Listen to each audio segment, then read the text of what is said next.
ప్రకాశం జిల్లా దర్శి సర్కిల్ పరిధిలో ఎవరైనా పేకాట ఆడడం, కోడి పందాలు నిర్వహించడం పూర్తిగా చట్ట విరుద్ధం దర్శి సర్కిల్ ఇన్స్పెక్టర్ రామారావు తెలిపారు. సంక్రాంతి పండుగ సందర్భంలోనైనా లేక ఏ ఇతర సమయంలోనైనా కోడి పందాలు లేదా పేకాట ఆడడం వల్ల వాళ్ళ దృష్టికి వస్తే కఠిన చట్టపరమైన చర్యలు తీసుకుంటామని హెచ్చరించారు. ఈ కార్యకలాపాలకు ఎలాంటి అధికారిక పర్మిషన్లు లేవని ఆయన స్పష్టం చేశారు. అందరికీ నమస్కారం.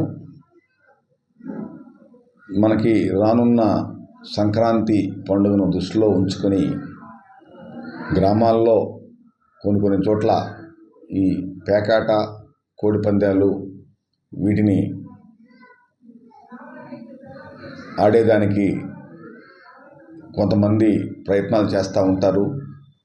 వారందరికీ కూడా దర్శి పోలీసు వారి హెచ్చరిక,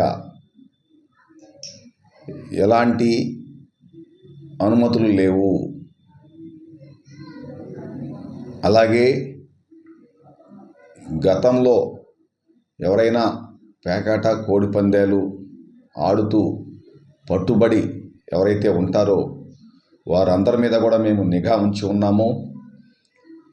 ఆడేవారు కాకుండా ముఖ్యంగా ఆడించేవారు ఎవరైతే ఉన్నారో వారందరినీ కూడా మాకు నిఘాలో ఉంచి ఉన్నాము. తస్మాత్ జాగ్రత్త.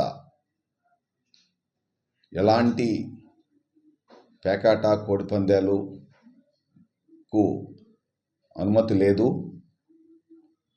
ఎవరైనా సరే ఈ విధంగా పేకాట, కోడి పందాలు కనుక ఆడినా ఆడించినా అటువంటి వారిపైన కఠినంగా చర్యలు తీసుకోబడును.